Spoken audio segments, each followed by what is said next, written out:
दोस्तों अब हम चलते हैं क्या कि दर्पण की ओर चलते हैं कि दर्पण किसे कहते हैं, दर्पण किस तरह का होता है। तो हमने यहाँ पे परिभाषा लिख दिए हैं कि दर्पण किसे कहते हैं। दर्पण को इंग्लिश में मिरर कहते हैं और इसका परिभाषा क्या होता है कि एक वैसी चिकना सतह जिसमें किसी भी वस्तु का प्रतिबिंब बनता है तो उसे दर्पण कहते हैं। आप देखे होंगे क्या कि कोई भी वस्तु है, ठीक है, अपने चेहरा को देखने के लिए क्या है कि एक चिकना सतह में अपना चेहरा देखता है, बोल हम कैसा लग रहे हैं दिखने में। तो चिकना सतह यानी कि ऐना में अपना चेहरा देखता है। जैसे यहाँ पे एक एग्जाम्पल है, हम लेते हैं कि अपना चेहरा को जैसे ऐना है तो इसमें क्या है कि हमारा इसमें प्रतिबिंब बन रहा है। तो सबसे पहले हम बात करेंगे क्या कि समतल दर्पण का बात करेंगे दोस्तों। तो यहाँ पे लिखेंगे समतल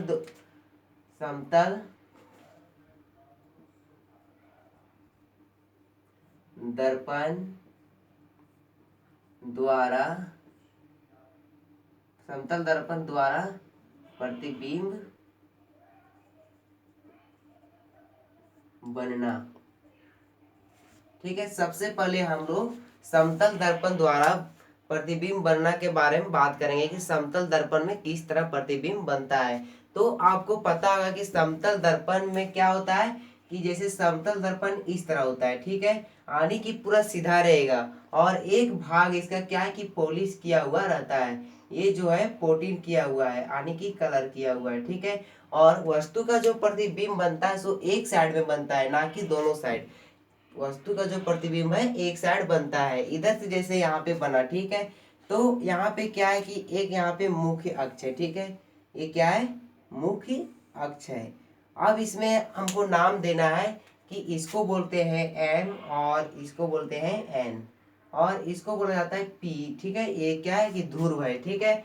उसके बाद क्या करना है कि यहाँ पे देखना है कि जब वस्तु यहाँ पे अगर यहाँ पे रहेगा खड़ा, ठीक है, वस्तु यहाँ पे अगर रहा खड़ा तो इसका प्रतिबिंब कहाँ बनेगा। तो आपको पता होगा कि समतल दर्पण में आप समतल दर्पण के सामने जितना ही दूरी पर खड़ा होंगे उतना ही दूरी पर आपका प्रतिबिंब समतल दर्पण में बनेगा। जैसे हमने यहाँ पे इसका इतना दूरी पर यहाँ पे रख दिए, ठीक है, वस्तु को, और ये जो अपना फोकस है सो यहाँ पे मार रहा है यानी कि यहाँ पे मार रहा है, ठीक है। और यहाँ से क्या हो जाएगा कि समतल दर्पण में जितना डिग्री से यहाँ पे मतलब किरण मारेगा उतना ही डिग्री पर यहाँ पे गुजरेगा, यानी कि ये दोनों कोण बराबर होते हैं। और इसका प्रतिबिंब कहाँ बनेगा कि आभासी तथा सीधा बनेगा, यानी कि दर्पण का पीछे ये चल जाते हैं ऐसे क्या, और यहाँ से क्या हो जाएगा किसी तरह जाएगा आभासी, ठीक है। अब देखिए जो ये जो किरण है, ये जो एरो का चिन्ह है इस तरह जो किरण में लगा होता है, समझ लीजिए इधर से ये गया और इधर से वापस लौट गया। और इसका प्रतिबिंब कहाँ बनेगा, जहां ये किरण की आभासी किरण जो प्रतिच्छेद करेगा वहीं पे इसका क्या बन जाएगा कि वस्तु का प्रतिबिंब बन जाएगा। देखिए दोनों का दूरी समान है, जितना दूरी समझ लीजिए यहाँ पे है उतना ही दूरी पर यहाँ पे है, यानी कि जितना पीछे यहाँ पे रहेगा जितना सामने खड़ा रहेगा उतना ही दूरी पर यहाँ पे बनेगा दोस्तों। तो हो गया। तो अब इसमें हम लोग क्या है कि इसमें पता कर लेना है कि वस्तु किस तरह से बनता है। तो यहाँ पे आपको क्या है कि 2-3 पॉइंट यहाँ पे लिख लेना है। तो पहला पॉइंट में यहाँ लिखते हैं कि अवतल दर्पण में जब भी प्रतिबिंब बनेगा तो वस्तु का समान बनेगा, वस्तु का समान बनेगा यानी कि वस्तु का बराबर बनेगा।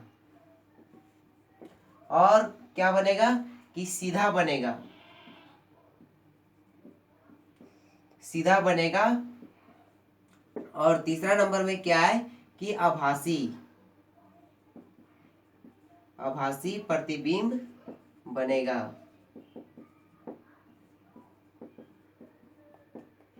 ये हुआ आभासी प्रतिबिंब बनेगा दोस्तों। इसको आभासी को क्या बोलते हैं कि काल्पनिक भी कहा जाता है। तो दोस्तों अब हम चलते हैं क्या कि गोलीय दर्पण किसे कहते हैं, ठीक है। तो गोलीय दर्पण को क्या बोलते हैं, स्फेरिकल मिरर के इंग्लिश में बोला जाता है। तो यहाँ पे क्या है कि गोलीय दर्पण का परिभाषा क्या है कि वैसे गोलीय दर्पण जिसका परावर्तक पृष्ठ गोलीय होता है उसे गोलीय दर्पण कहते हैं। तो आपको सबसे पहले जानना है कि गोलीय दर्पण किस तरह से होता है। तो आप देखे होंगे कि गोलीय दर्पण यानी कि एक वृत्ताकार क्या है कि एक दर्पण है, यानी कि एक खोखला है, ठीक है, जिसको बोलते हैं बेलन। इसके आधे भाग को क्या बोलते हैं, जैसे यहाँ से इसका आधा भाग इधर इसको काट देते हैं, ठीक है। और एक तरफ से क्या है कि इसका पॉलिश किया हुआ रहता है, यानी कि ये ऐसे ऐसे ऐसे हो गया। और एक तरफ है कि इसका पॉलिश किया हुआ रहता है, ठीक है, यानी कि ऐसे ऐसे यहाँ पे क्या है कि ये पॉलिश किया हुआ रहता है, तो इसको क्या बोलते हैं कि गोलीय दर्पण है। अब इसमें जो है वस्तु का जो प्रतिबिंब बनेगा सो किसे बनेगा, इस परावर्तक सतह पर, यानी जिस तरफ से चिकना सतह है, चमकीला सतह है, उसी तरफ क्या बनेगा कि वस्तु का प्रतिबिंब बनेगा। और एक दर्पण किस तरह होता है कि एक ऐसे होता है, और अंदर से इसका परावर्तक सतह रहता है, और बाहर से क्या होता है कि ये पेंट किया हुआ होता है, जिसको बोलते हैं पॉलिश किया हुआ होता है। एक क्या इसमें क्या है दोस्तों कि इसका अगर आधा इसको काट देते हैं तो वस्तु का प्रतिबिंब कहाँ बनेगा, अंदर की ओर बनेगा। तो सबसे पहले हम लोग बात करते हैं कि गोलीय दर्पण कितने प्रकार के होते हैं। तो यहाँ पे हम चलते हैं कि गोलीय दर्पण का लिखेंगे, गोलीय दर्पण का दो प्रकार हैं। तो दो प्रकार कौन कौन है दोस्तों, पहला नंबर में है क्या, अवतल दर्पण, अवतल दर्पण। और दूसरा नंबर में क्या है कि उत्तल दर्पण है दोस्तों।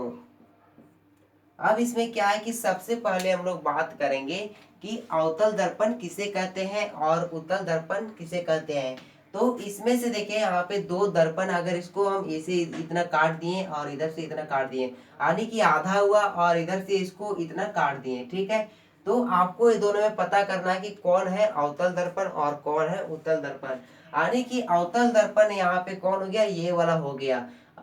तो इसका परिभाषा क्या होता है दोस्तों, पहले इसको जान लेते हैं कि इंग्लिश में क्या कहते हैं। उत्तल दर्पण को कॉन्वेक्स कहा जाता है और अवतल दर्पण को कॉनकेव कहा जाता है। यहाँ लिख देते हैं CONVECAVE,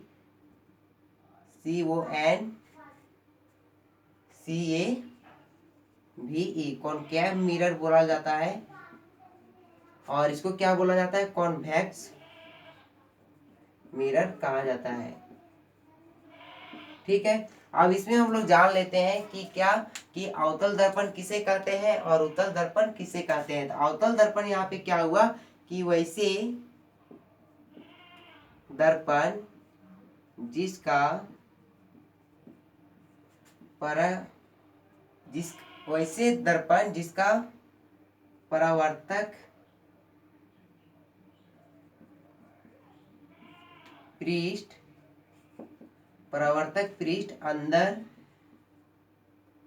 अंदर की और वक्रित हो तो उसे अवतल दर्पण कहा जाता है। तो दोस्तों ये हो गया इसका परिभाषा। और उत्तल दर्पण का क्या हुआ कि वैसे दर्पण जिसका परावर्तक पृष्ठ बाहर की और वक्रित हो तो उसे उत्तल दर्पण कहते हैं। तो दोस्तों ये हो गया क्या कि इसका परिभाषा हो गया। और इसका जो चित्र है देखिए, ये जो है उत्तल दर्पण है ये, क्योंकि देखिए इसका परावर्तक सतह बाहर की ओर है और अंदर से क्या है कि धसा हुआ है और पॉलिश किया हुआ है। और ये हुआ अवतल दर्पण हुआ, इसका परावर्तक सतह अंदर की ओर है और बाहर से क्या है कि पॉलिश किया हुआ है। दोस्तों अब इसमें क्या है कि हम जानेंगे कि वक्रता केंद्र किसे कहते हैं, वक्रता त्रिज्या किसे कहते हैं, ध्रुव किसे कहते हैं, फोकस दूरी किसे कहते हैं। तो दोस्तों इससे पहले हमको वही सब जानकारी लेना है और उन लोगों को क्या है कि परिभाषा के बारे में जानना है। तो आप जानते होंगे क्या कि ये जैसे एक वृत्ताकार यहाँ पे क्या है कि एक दर्पण है, ठीक है। और यहाँ पे क्या है कि इसका केंद्र यहाँ पे मान लिया जाता है, इसका क्या हुआ केंद्र यहाँ पे हुआ, ठीक है। तो अवतल दर्पण की सबसे पहले हम बात करेंगे तो इसका आधे भाग को क्या हो जाएगा, ये अवतल दर्पण हो जाएगा। अगर यहाँ से इसको इतना काट दिए तो ये क्या हुआ अवतल दर्पण। और ये जो बिंदु है ये क्या हुआ केंद्र हो गया, ठीक है। और अवतल दर्पण का जो केंद्र होता है वो दर्पण के सामने होगा, ठीक है। तो ये आपको याद रखना है। अब ये केंद्र हो गया, यहाँ पे छोड़ दीजिए, यहाँ पे मानते हैं इसका केंद्र, ठीक है। और यहाँ पे मानेंगे एफ, और केंद्र को यहाँ पे सी से सूचित किया जाता है। और यहाँ पे क्या है कि इसको एम लिखते हैं और इसको एन और इसको पी। तो हम इन लोग को क्या है कि हिंदी के बारे में जानेंगे कि इसका हिंदी क्या होता है। तो हम इसको जो ये जो रेखा है, ठीक है, ये जो रेखा है उसको क्या बोलते हैं कि मुख्य अक्ष बोला जाता है। क्या बोलते हैं, मुख्य अक्ष कहते हैं। और ये जो बिंदु है ये क्या हुआ वक्रता केंद्र हुआ, जिसे सी से सूचित किया जाता है। और ये क्या हुआ फोकस हुआ, ये हुआ क्या फोकस हुआ। और ये क्या हुआ ध्रुव हो गया दोस्तों। तो ये सब के बारे में आपको क्या है कि आपको जानकारी लेना है। और दोस्तों यहाँ से और यहाँ की जो बीच की दूरी होगा, जैसे एक यहाँ पे क्या है कि ये वृत्त है, ठीक है। और ये क्या हुआ केंद्र है, तो यहाँ और यहाँ की बीच की दूरी को क्या बोलते हैं त्रिज्या बोलते हैं। क्या बोलते हैं त्रिज्या बोलते हैं। तो इसी तरह से जो सी है केंद्र है, यहाँ और यहाँ की बीच की दूरी को क्या बोलेंगे वक्रता त्रिज्या बोलेंगे, वक्रता त्रिज्या। दोस्तों अब हम यहाँ पे क्या करते हैं कि जितने सारे भी ध्रुव फोकस दूरी फोकस वक्रता केंद्र के सभी का यहाँ पे क्या की परिभाषा लिखे हैं कि किसका परिभाषा किस तरह से होता है। तो हम सबसे पहले ध्रुव का यहाँ पे परिभाषा पढ़ते हैं। क्या है कि गोलीय दर्पण का परावर्तक पृष्ठ के केंद्र को गोलीय दर्पण का ध्रुव कहलाता है। यानी कि गोलीय दर्पण ये वाला हुआ, ठीक है। और इसका परावर्तक पृष्ठ यहाँ पे दिया हुआ, परावर्तक पृष्ठ के केंद्र को, यानी कि जो परावर्तक पृष्ठ है इसका केंद्र कहाँ पे हुआ बीचों बीच हुआ यहाँ पे। इस केंद्र को क्या बोलते हैं गोलीय दर्पण का ध्रुव कहलाता है। देखिए यहाँ पे हम पी से सूचित करते हैं इसको। उसके बाद क्या है कि फोकस दूरी क्या है कि गोलीय दर्पण के मुख्य फोकस एवं ध्रुव के बीच की दूरी को फोकस दूरी कहते हैं। गोलीय दर्पण के मुख्य फोकस यानी कि जो यहाँ पे जैसे देखिए अगर यहाँ पे एक वस्तु है, ठीक है, और यहाँ से ये फोकस मारता है, यहाँ से ऐसे फोकस मारा, ठीक है, और यहाँ से वापस लौट के आ गया, तो यहाँ क्या गोलीय दर्पण के मुख्य फोकस एवं ध्रुव के बीच की दूरी को फोकस दूरी कहते हैं। यानी कि जो यहाँ और यहाँ है, ठीक है, ये ध्रुव है और ये फोकस है, ये दोनों बीच की दूरी को क्या बोलते हैं फोकस दूरी कहते हैं। उसके बाद क्या है कि फोकस किसे कहते हैं मुख्य अक्ष पर परावर्तित किरणें एक बिंदु से आती हुई दिखाई देती है तो यह बिंदु उत्तल दर्पण का मुख्य फोकस कहलाता है। यानी कि आप देखते होंगे कि जिस तरह से यहाँ पे एक समझ लीजिए उत्तल दर्पण, यानी कि इसका ऐसे ऐसे यहाँ पे क्या है कि पेंट किया हुआ और इसका क्या है कि वक्रता केंद्र दर्शाता है। एक यहाँ पे जो फोकस मारता है यहाँ से और यहाँ जो परावर्तित हो जाता है, ठीक है। और तो ये जो फोकस होता है इसको क्या बोलते हैं कि उत्तल दर्पण का फोकस कहा जाता है। उसके बाद क्या है कि वक्रता केंद्र क्या है कि गोलीय दर्पण का परावर्तक पृष्ठ एक गोले का भाग है। इस गोले का केंद्र गोलीय दर्पण का वक्रता केंद्र कहलाता है। यानी कि यहाँ पे जो है गोलीय दर्पण, यानी कि जो ये गोलीय दर्पण है इसका यहाँ पे एक गोले का भाग है, एक गोले का ना टुकड़ा है ये। तो समझिए इसका जो केंद्र है, ठीक है, इसका जो केंद्र है गोलीय दर्पण का उसी को क्या बोलते हैं वक्रता केंद्र कहते हैं। अब चलते हैं वक्रता त्रिज्या। वक्रता त्रिज्या क्या है गोलीय दर्पण का परावर्तक पृष्ठ जिस गोले का भाग है उसकी त्रिज्या दर्पण की वक्रता त्रिज्या कहते हैं। यानी कि ये जो गोलीय दर्पण है ऐसे ऐसे अगर इसको हम ऐसे करेंगे तो ये ऐसे हो जाता है कि नहीं, चलिए ऐसे हो जाता। तो इसके देखिए यहाँ पे जब केंद्र है, केंद्र और यहाँ पे ध्रुव के बीच की दूरी को क्या बोलते हैं वक्रता त्रिज्या, जैसे आप वृत्त में करते हैं। उसके बाद चलते हैं कि मुख्य अक्ष क्या है।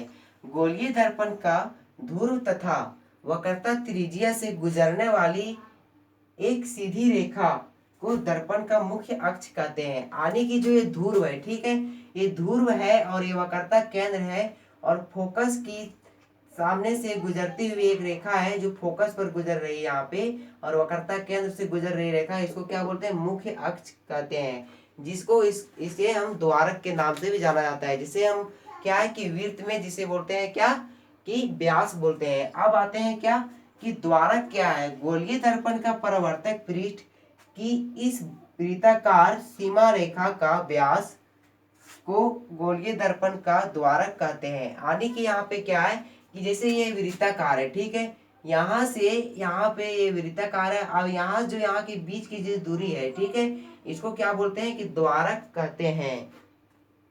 दोस्तों अब हम यहाँ पे क्या है कि अवतल दर्पण का उपयोग तथा उत्तल दर्पण का उपयोग के बारे में जानेंगे कि कौन सा दर्पण को कहाँ कहाँ उपयोग किया जाता है। तो सबसे पहले हम जानते हैं कि अवतल दर्पण का उपयोग। तो पहला नंबर में क्या है कि दांत चिकित्सक के इलाज में, यानी कि जब डॉक्टर जो इलाज करता है दांतों का, वो जब दांतों अच्छा से नहीं दिखता, उसमें क्या है कि जब जैसे खोडर हो जाता है जिसको बोलते हैं, तो उसमें क्या थोड़ा थोड़ा कीड़े मकोड़े रहते हैं, तो उसको जब नहीं दिखाई देता तो अवतल दर्पण का उपयोग किया जाता है, जिससे क्या है कि वहां का वस्तु बड़ा बड़ा दिखाई पड़ता है। और दूसरा नंबर में क्या है कि सोलर कुकर, यानी कि सूर्य प्लेट में, जैसे जिसे बोलते हैं धूप प्लेट, इन्वर्टर जो होता है। तीसरा नंबर में क्या है कि सौर भट्ठी, जो चिमनी एटा जिसमें पारा जाता है सौर भट्ठी में, चिमनी भट्ठी में, उसी में क्या होता है कि सौर ये अवतल दर्पण का उपयोग किया जाता है। और चौथा नंबर में क्या है कि सूर्य की किरणें से आग उत्पन्न करने के लिए किया जाता है। और यहाँ पे क्या है कि उत्तल दर्पण का उपयोग कौन कौन से है।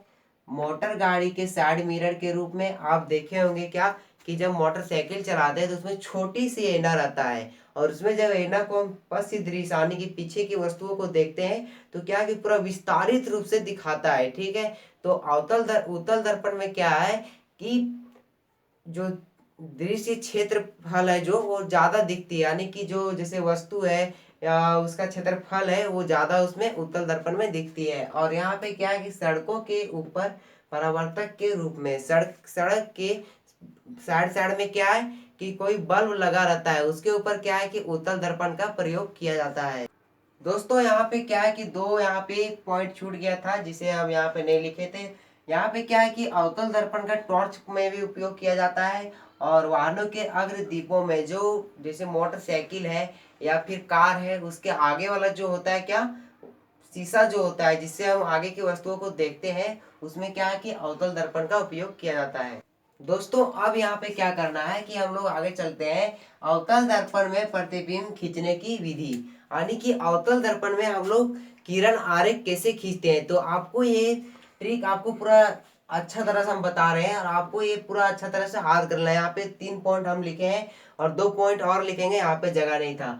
और यहाँ पे क्या है कि ये आपको पूरा अच्छा तरह से याद कर लेना है कि फर्स्ट नंबर में वस्तु कहाँ रहेगा, सेकंड नंबर में कहाँ से किरण मारेंगे कहाँ गुजरेगा, और थर्ड नंबर में कहाँ मारेंगे कहाँ गुजरेगा, ये आपको याद रखना है दोस्तों। यहाँ पे क्या है कि पहला नंबर में अवतल दर्पण की बाईं और मुख्य अक्ष पर वस्तु अग्र उदर्ग रूप में रखते हैं। यानी कि देखिए जब हमको अवतल दर्पण में वस्तु का जब प्रतिबिंब बनाना होता है तो क्या करेंगे कि मुख्य अक्ष यानी कि अवतल दर्पण का सामने जो होता है मुख्य अक्ष, तो मुख्य अक्ष पर वस्तु को रखेंगे।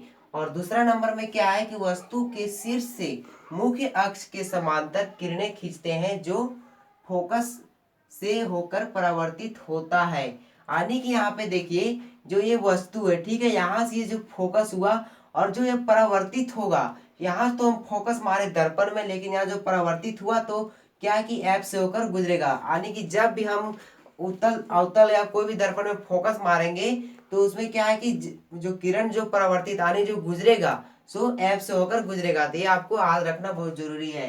तीसरा नंबर में क्या है कि वस्तु के शीर्ष से सी से होकर किरण खींचते हैं तो किरण उसी दिशा में लौट जाती है।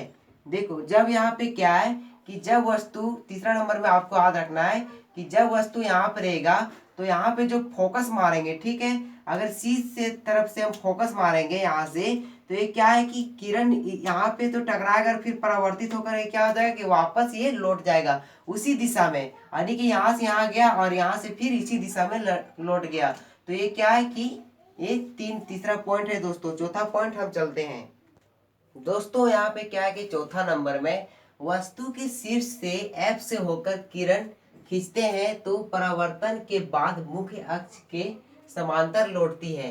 यानी कि जब देखिए यहाँ पे ये वस्तु है, ठीक है, और यहाँ से जब ये फोकस मारा और एफ से होकर गया और ये क्या हुआ कि ये परावर्तन जब हुआ मतलब टकराकर जब वापस लौटा तो क्या है कि मुख्य अक्ष के समांतर लौटेगा। ये पांचवा चौथा नंबर में दोस्तों आपको याद रखना जरूरी है, तभी प्रतिबिंब किरण आरेख बन सकता है। अब यहाँ पे क्या है कि चौथा नंबर में वस्तु के शीर्ष से पी होकर यानी कि ध्रुव होकर किरण खींचते हैं, परावर्तन के बाद मुख्य अक्ष से उतना ही कोण बनाकर लौटती है। यानी कि जैसे यहाँ पे हम फोकस मारे, यहाँ पे कहाँ पे ध्रुव पर, ठीक है, यहाँ से फोकस मारे तो यहाँ पे जितना डिग्री कोण बन रहा है और परावर्तन के बाद भी जितना डिग्री यहाँ कोण बन रहा है उतना ही डिग्री यहाँ भी बनेगा दोस्तों। तो ये हुआ पांचवा नंबर दोस्तों। उसके बाद हम बताएंगे कि अवतल दर्पण का किरण आरेख कैसे खींचते हैं।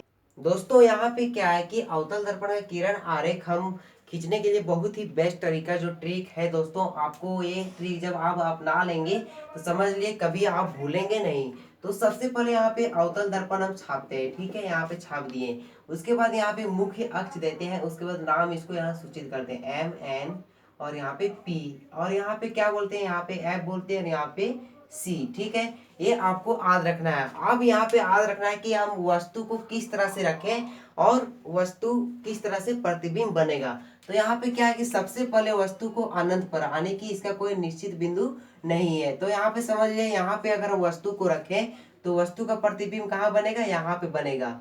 और जब वस्तु C से परे रखेंगे यानी कि यहाँ पे रखेंगे तो वस्तु का प्रतिबिंब कहाँ बनेगा, C और F के बीच बनेगा, ठीक है। और जब वस्तु C पर रहेगा तो वस्तु का प्रतिबिंब C पर बनेगा। जब वस्तु C और F के बीच रहेगा तो वस्तु का प्रतिबिंब C से परे बनेगा। जब वस्तु F पर रहेगा तो वस्तु का प्रतिबिंब कहाँ बनेगा, अनंत पर, यानी कि कोई निश्चित बिंदु नहीं है। आपको ये ट्रिक क्या है कि आपको पूरा अच्छा तरह याद कर लेना है, यानी कि ये इधर से इधर गया और इधर से ये जैसे जैसे आगे बढ़ते गया उसी तरह से यहाँ नीचे क्या है कि उल्टा इसका प्रतिबिंब बनते गया, यानी कि वास्तविक। जब प्रतिबिंब वास्तविक रहेगा तो यहाँ पे उल्टा बनेगा, ठीक है, वास्तविक मतलब होता है उल्टा। और यहाँ पे क्या है कि जैसे जैसे आगे बढ़ेगा तैसे तैसे इधर आएगा और जब वस्तु यहाँ पे आ जाएगा यानी कि F और P के बीच तो वस्तु का प्रतिबिंब कहाँ बनेगा, आभासी और सीधा बनेगा, ठीक है, और वस्तु से अत्यधिक बड़ा बनेगा दर्पण के पीछे। दोस्तों ये ट्रिक है। अब हम सबसे पहले चलते हैं कि किरण आरेख, देखिए यही ट्रिक से यहाँ पे किरण आरेख खींचते हैं, ठीक है। नंबर में होता है जब वस्तु अनंत पर हो। तो अनंत पर आने की इसका कोई निश्चित बिंदु नहीं, तो सबसे पहले यहाँ पे हम दर्पण छापेंगे, अवतल दर्पण। तो यहाँ पे एक तरह से हम पॉलिश कर देते हैं। उसके बाद क्या करेंगे कि यहाँ पे एक मुख्य अक्ष देंगे और इसको M बोलेंगे और इसको N और यहाँ पे P से सूचित किया जाता है। उसके बाद नाम देते हैं, यहाँ पे F देते हैं और यहाँ पे C, ठीक है।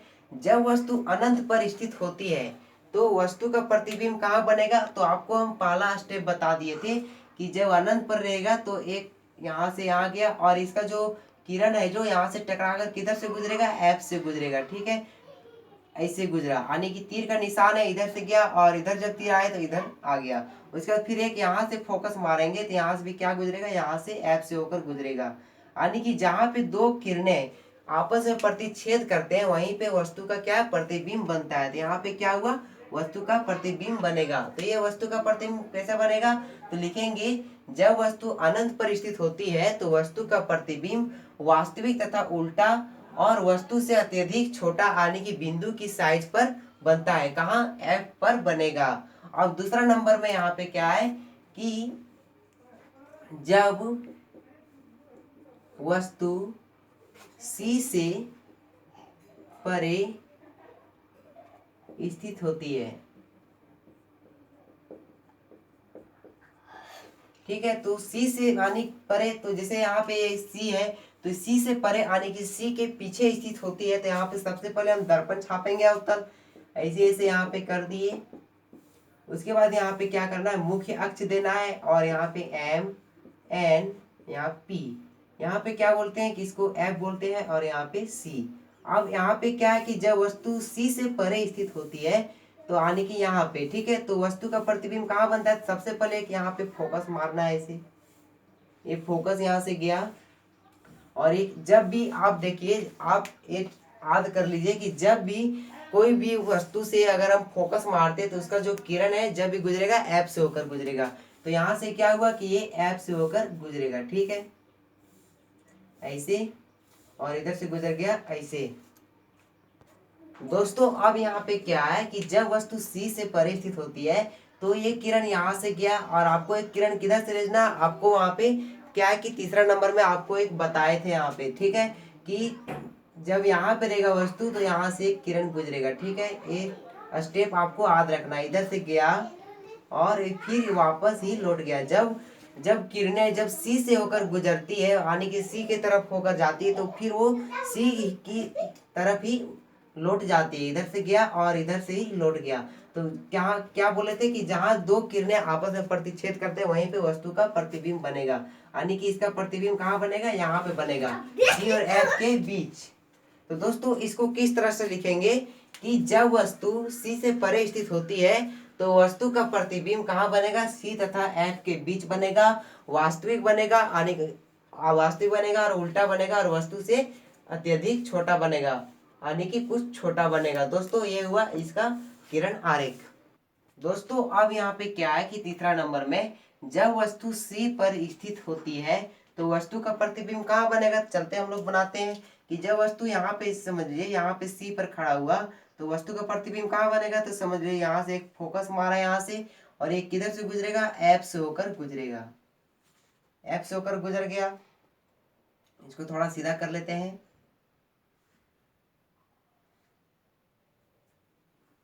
ऐसे गुजरा, ठीक है। और यहां से क्या करना है कि इसमें एक किरण मारना है, यहां से इधर मारना है। आपको एक ट्रिक वहां पे बताए थे इसके पहले कि 3 नंबर में कहाँ पे करना है। सो एक किरण यहाँ पे नहीं आएगा, एक किरण ऐसे यहाँ पे आया और यहाँ से ये क्या हुआ, यहाँ पे प्रतिच्छेद किया, यानी कि वस्तु का जो प्रतिबिंब बनेगा सो यहाँ पे बनेगा, ठीक है। तो किसका, अब इसको किस तरह लिखेंगे, जब वस्तु सी पर स्थित होती है तो वस्तु का प्रतिबिंब सी पर ही बनेगा, वास्तविक उल्टा और वस्तु का समान साइज का बनेगा। दोस्तों अब यहाँ पे चौथा नंबर में क्या है कि जब वस्तु सी तथा एफ के बीच स्थित होती है तो वस्तु का प्रतिबिंब कहाँ बनेगा, तो सबसे पहले आपको यहाँ पे अवतल दर्पण छाप लेना है। उसके बाद क्या है कि सी तथा एफ यानी कि इसके और इसके बीच में एक वस्तु को खड़ा करना है। हमने यहाँ पे एक वस्तु को खड़ा कर दिए हैं। उसके बाद क्या करना है कि यहाँ से फोकस मारा है ऐसे और ऐसे गया, और यहाँ पे क्या हुआ कि इधर से ये इधर गुजरेगा, ठीक है। तो यहाँ से ये इधर गुजर गया। उसके बाद क्या करना है, ये किरण कहाँ से मारे जो इसका प्रतिबिंब बनेगा, तो आपको पहले वाला स्टेप में बताए थे कि ये किरण सी से होकर गुजरना चाहिए, ठीक है। तो तरह से कर देते हैं, यानी कि जहां पे ये जो किरण प्रतिच्छेद करेगा वहीं पे क्या है कि वस्तु का प्रतिबिंब बनेगा। देखिए यहाँ पे प्रतिच्छेद किया, ठीक है, तो वस्तु का प्रतिबिंब कहाँ बनेगा, तो इसको किस तरह से लिखेंगे, जब वस्तु, इसको पहले लिख देते हैं, यहाँ से गया और इधर वापस लौट गया, और एक किरण क्या है कि इधर से गया और इधर से वापस आ गया, ठीक है। ये तीर का निशान देना है, इसमें थोड़ा मिस्टेक हो गया, यहाँ पे देना है तीर का निशान। से क्या है कि इसको किस तरह से लिखना है, जब वस्तु सी तथा एफ के बीच स्थित होती है तो वस्तु का प्रतिबिंब वास्तविक तथा उल्टा और वस्तु से अत्यधिक बड़ा बनता है। देखिए वस्तु यहाँ पे इतना ही छोटा है और वस्तु का जो प्रतिबिंब है काफी बड़ा बन चुका है। तो दोस्तों यहाँ पे क्या है कि 5वां नंबर में है, जब वस्तु एफ पर स्थित होता है तो वस्तु का प्रतिबिंब कहाँ बनता है, तो एफ यानी कि कहाँ, फोकस पर। जब यहाँ पे वस्तु स्थित होता है तो वस्तु का प्रतिबिंब कहाँ बनेगा, तो सबसे पहले यहाँ पे क्या करना है कि यहाँ से एक फोकस मारना है, और ये जो किरण है सो किधर से गुजरेगा, एफ से होकर ही गुजरेगा, यानी कि ऐसे गया और इधर से वापस लौट गया। अब यहाँ पे क्या है कि हम ऐसा है कहाँ से वो किरण खींचे जो वस्तु का जो प्रतिबिंब है जो सी से परे बन जाना चाहिए, यानी अनंत पर बन जाना चाहिए।